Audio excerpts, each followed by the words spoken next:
ดีเนาะคลิปนี้ข้าพเจ้าเองจะมาบอกวิธีการcopy ลิงก์ไปให้หมู่เพื่อนของเราเนาะโอเคขั้นตอนที่วิดให้เข้าไปที่แอป BP Dota เนาะแอปของเราเลยเข้าไปที่แอปเลยปึ๊บ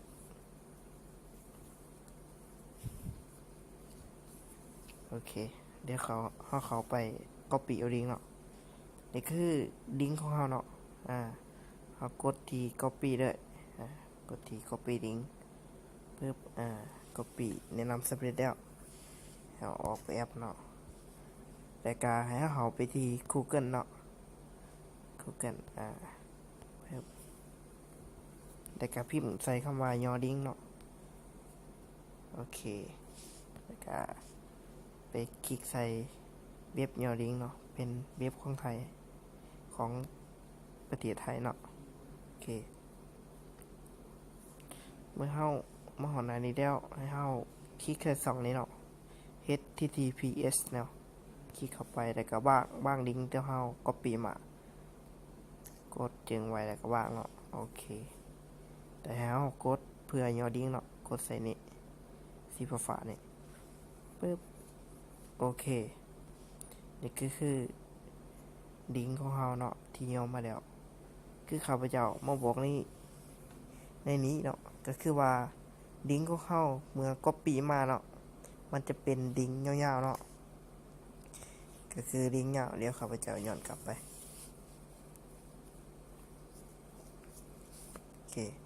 มันจะเป็นลิงก์ยาวแบบนี้เนาะก็คือว่าเราสามารถส่งให้หมู่ได้แต่ว่ามันจะเป็นการบ่งามในหูในตาเนาะหรือว่าบ่จบบ่งามแหละ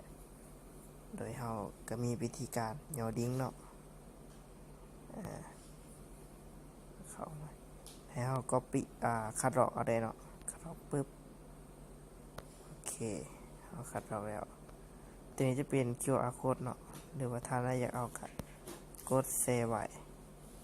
ในการเรารูทูไปเนาะโอเคเมื่อได้แล้วก็ให้เราออกเนาะแต่ก็สามารถส่งให้หมู่ได้เลยข้าพเจ้าจะส่งให้หมู่เนาะโอเคเดี๋ยวกดวางปึ๊บโอเคนี่คือลิงก์ของเราปึ๊บกดไปเนาะเมื่อเราส่งไปแล้วเราจะกดเข้าไปลิงก์ปึ๊บเดี๋ยวข้าพเจ้าลองกดเข้าไปบ้าง